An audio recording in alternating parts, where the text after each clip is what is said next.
Thank you very much, Prof. Nebi.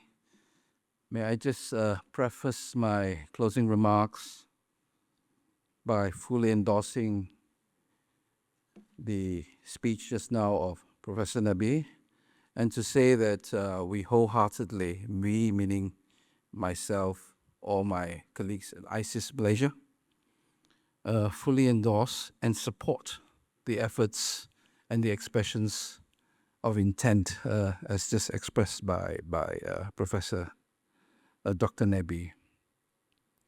And I also like to proceed by asking all of us, to give a warm round appreciation for especially our Turkish colleagues.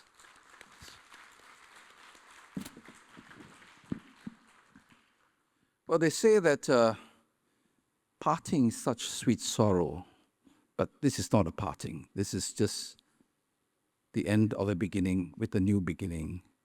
And I do hope that the next beginning would, even if it doesn't happen this year, would be happening in Ankara next year as a follow-through. Just to be sure that this is not some flash in the pan situation. I do have some remarks which I'd like to seal in for the benefit of our own recollection and also for the record. So as you may recall in his keynote address this morning, the Prime Minister essentially rallied our attention to this man-made crisis, that is the US-Iran war, and the unbridled military assaults and invasions of the Zionist regime.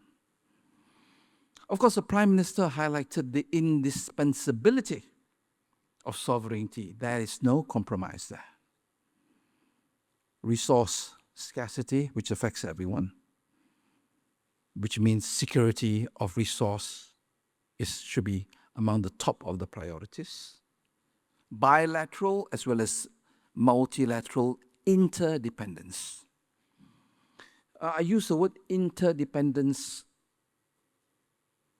very consciously of the need that we cannot be acting as if we are an island on ourselves or a world on ourselves. Any nation which goes along that path is citing itself for self-destruction. Now, throughout the panel sessions today, up to the very last, we have also explored the different dimensions of the Malaysia-Turkey relations, the paradigm at which these ties can be pursued, and taking into consideration the geopolitical and geoeconomic dynamics, particularly of West Asia. We are aware that, of course, a one-day dialogue, just like, there's no one-size-fits-all, and certainly not a one-day fitting the entire period or the year, it would indeed barely scratch, as they say, the surface. Nevertheless, amidst so many competing narratives surrounding the West Asian issues, the speakers today manifested a clear, rational, objective, and in many ways, a strategic view of the things that matter to us. And this is what we hope to continue to have when we have this Kuala Lumpur-Ankara dialogue, or later the Ankara-Kuala Lumpur dialogue. Now, a common theme from the first right up to the final panel sessions is the importance of establishing formal security partnerships. In other words, something that has to be structured, not merely articulated for grandstanding or sound bites or just in speeches. And this would include a wide range of partners. The speakers also addressed the war of narratives that run parallel to the military assaults. Some people characterize this quote-unquote conflict from a sectarian viewpoint or a sectarian prism. And there's some kind of a Sunni versus Shia problem. Others view it as a resistance versus aggression perspective, which is not very far from the truth, but that is not the only unidimensional truth.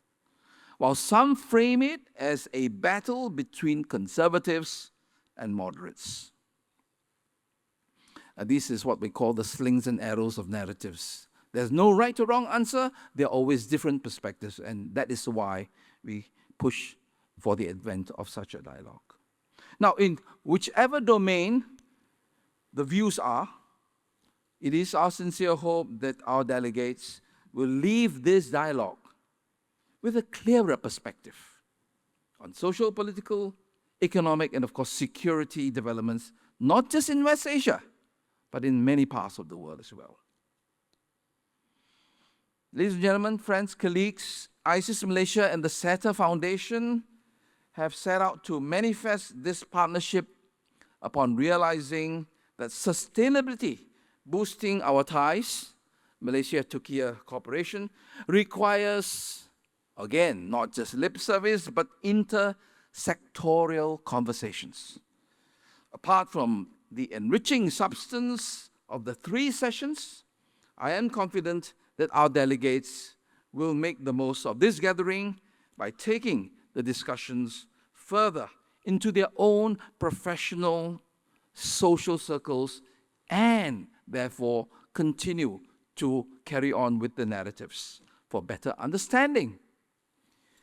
Before we bid farewell, I'd like to express, of course, Malaysia's highest and heartfelt appreciation for particularly our friends from Turkey, and of course, not forgetting the moderators and speakers, 2/3 of whom have actually traveled afar under the circumstances, thanking them for their generosity of time and generosity, magnanimity of spirit. There can be no Kuala Lumpur-Ankara dialogue without the conversations that all of you have initiated today. I hope that this dialogue continues to enhance our understanding, contribute towards outcomes and solutions as we take the next steps in advancing Malaysia-Turkey cooperation and supporting the cause of peace and prosperity in West Asia and the regions afar. The work ahead for us, of course, is formidable. It's always a long and winding road, and each of us has a role to play in mending the cracks and rebuilding bridges across the chasms which have resulted from conflicts and confrontation. No effort invested is too small. In the words, if I may just wax a little lyrical here to end a few lines, Henry Wadsworth Longfellow, and I quote, "All are architects of fate, working in these walls of time, some with massive deeds and great, some with ornaments of rhyme." Thank you, and till we meet again. Assalamu alaikum warahmatullahi wabarakatuh.